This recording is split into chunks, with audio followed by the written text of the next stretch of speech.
Dona Ana, em relação à avicultura, a fazenda aqui chegou a trabalhar com frango, alguma Não, foi coisa? assim. Em 1937, o meu pai comprou do seu Noronha, que tinha um colégio lá na frente do... Em frente hoje à Faculdade de Petrópolis. Ele comprou 137 galinhas e botou Microfone. aí. Então todo mundo achou que aquilo ia encher São José de ovo, tanto galinha, tanta coisa. Que a pessoa tinha lá 10, 15 galinhas, mas não tantas. Então ele começou a criar essas galinhas e estimulava as pessoas a criar. E depois passou um pouco isso, não foi muito à frente essas galinhas. E depois veio o Heitor Quartim e o seu Fernando Almeida, e mais quem é mesmo? Que tiveram bastante influência nessa criação, nesse aumento de coisa de atenção à avicultura.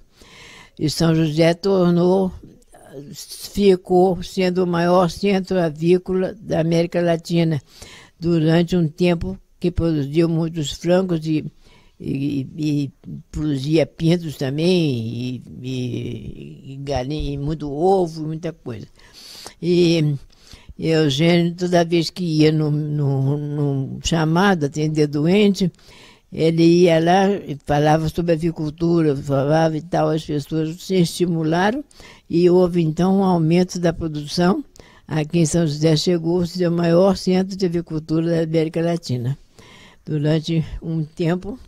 E depois a avicultura tornou uma melhora grande em outros pontos, porque com o estrume da galinha, as lavouras melhoraram de condição e isso aumentou muito a produção de legumes, de verduras, etc. E então São José também tornou-se um centro de produção de legumes e por causa do adubo das galinhas. Dona Ana, quando a senhora fala do doutor Eugênio, a formação dele era médico. E ele não quis ficar no Rio de Janeiro, né? Ele quis ficar no interior e ajudar o interior. Não, ele estudava e ele defendia uma ideia de que as pessoas que se formassem deviam ficar pelo menos 2 anos depois de formados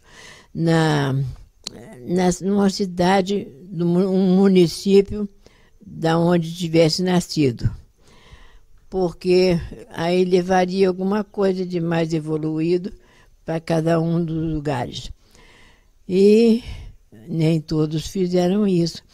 Ele teve um oferecimento para ser professor da Faculdade de Medicina. Os professores queriam que ele fosse professor também lá, mas ele não aceitou porque ele achava que isso tinha que ser feito. Se outros fizeram, não sei, mas ele fez. Então, ele, como nasceu em Petrópolis, ele escolheu o distrito mais abandonado, que era São José do Rio Preto, para vir clinicar aqui em São José. E aqui ficou. A senhora contou em relação às crianças, o número de óbito de crianças era muito grande na época, né? Na época que ele veio para cá, aqui em São José era muito pobre, a população estava muito pobre, porque era mais assim, tinha pecuária e tudo, e mesmo as condições assim, de produção que ajudassem a melhorar a economia, não tinha muita gente, muita coisa para ajudar. Então, a economia ia diminuindo e as pessoas, muitos iam se afastando e outros iam sofrendo as consequências da falta de verba, né? E então, morriam muitas crianças devido à falta de orientação e falta de recurso também. Então, o Eugênio fez uma nota, ficou assustado com a mortalidade infantil, que eu presenciei em 1944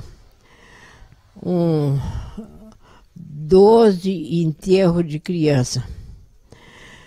Morriam assim, um monte. Então morria porque Deus quis. Morria porque Deus quis. Então Eugênio dizia assim, não, meu Deus não quer que morra, não. Eu não posso deixar morrer assim. Então começou a procurar por que morria.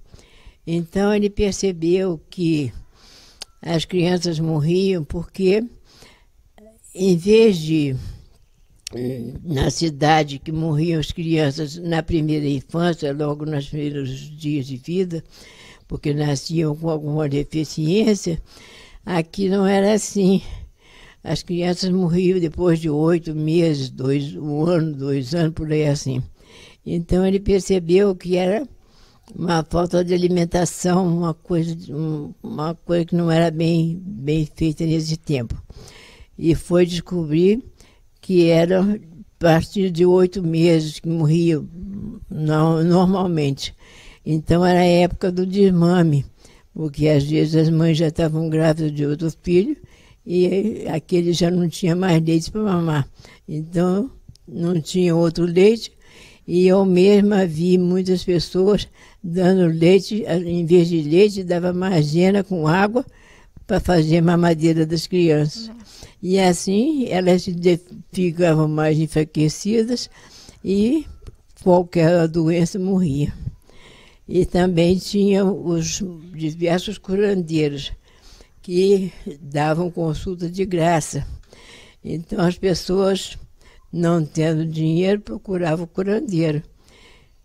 O curandeiro, não sabendo, não dava, e as crianças não dava orientação certa, e as crianças então morriam.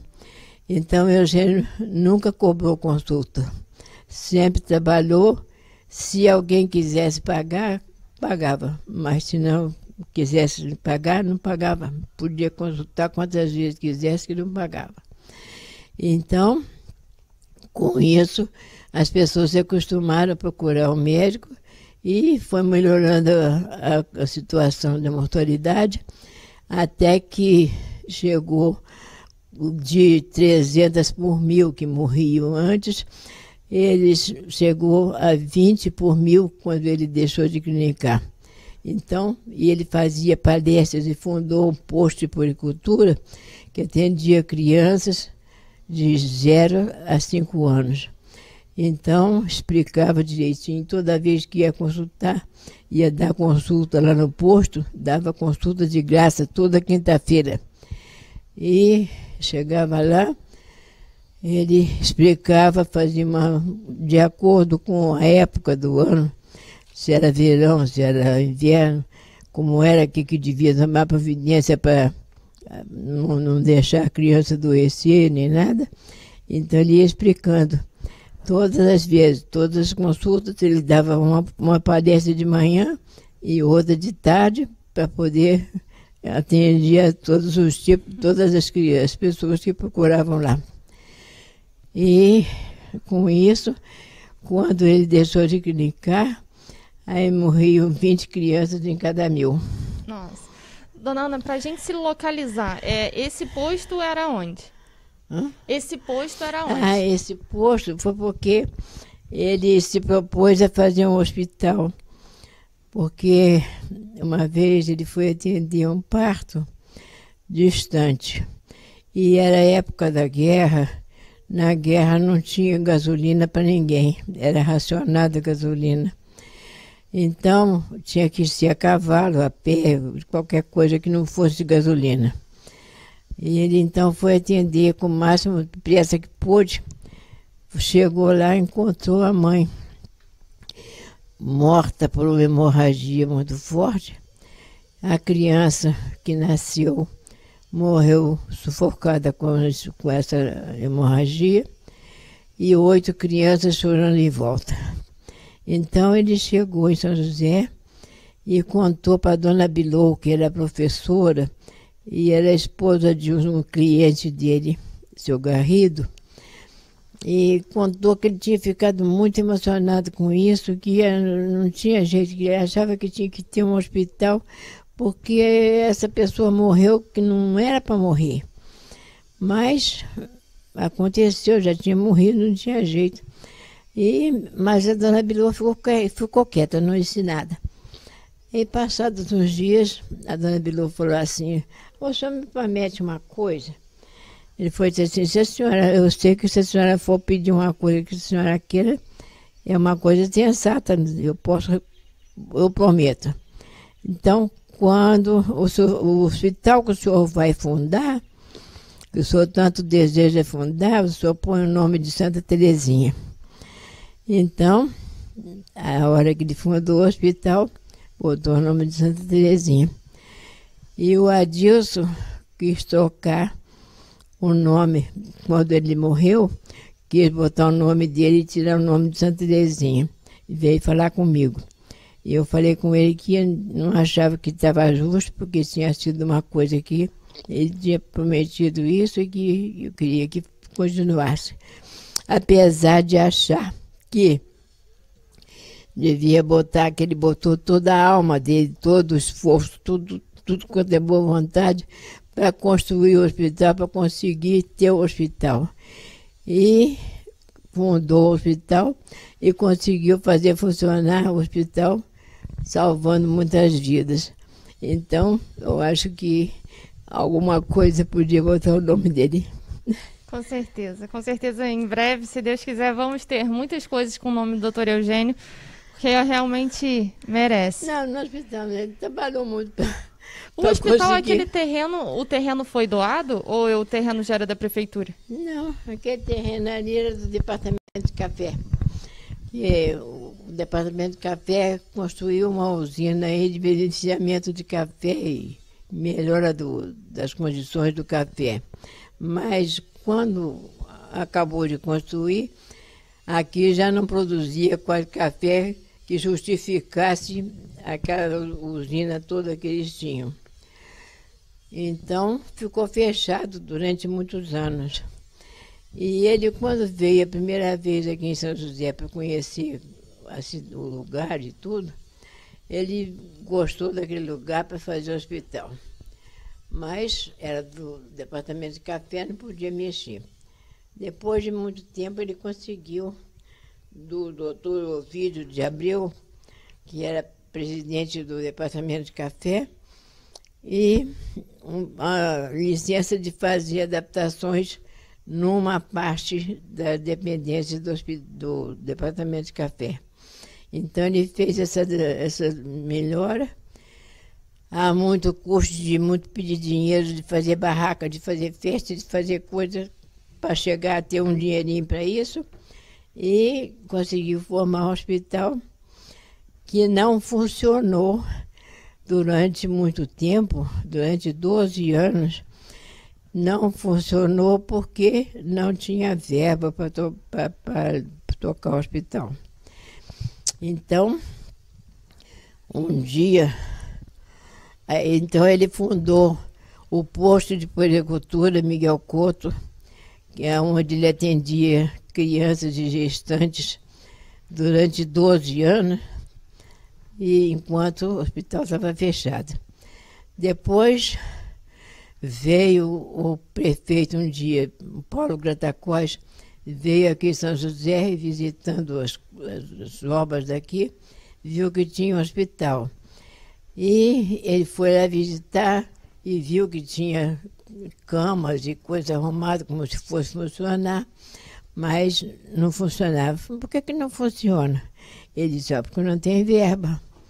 Aí ele falou, então vai ter verba agora. Então ele deu a verba. Bom. E aí, em setembro de 1967, aí ele começou a funcionar o hospital. Que bom. Dona Ana, essa história é muito importante para a nossa cidade. Eu vou agradecer muito essa oportunidade que a senhora está nos dando. Tenho certeza que São José inteiro agradece a senhora. Não. Se Deus quiser, voltaremos para a gente ter muitas conversas, porque realmente recuperar essa memória é muito importante. Não, eu acho assim, eu não gosto de ficar dando muita opinião de coisa, porque eu acho assim, que muitas vezes as pessoas gostam de se vangloriar de certas coisas que não têm tanto valor. E eu procuro ver essas coisas que foram verdadeiras e que custaram um bocado de sacrifício de muita gente para poder chegar no lugar.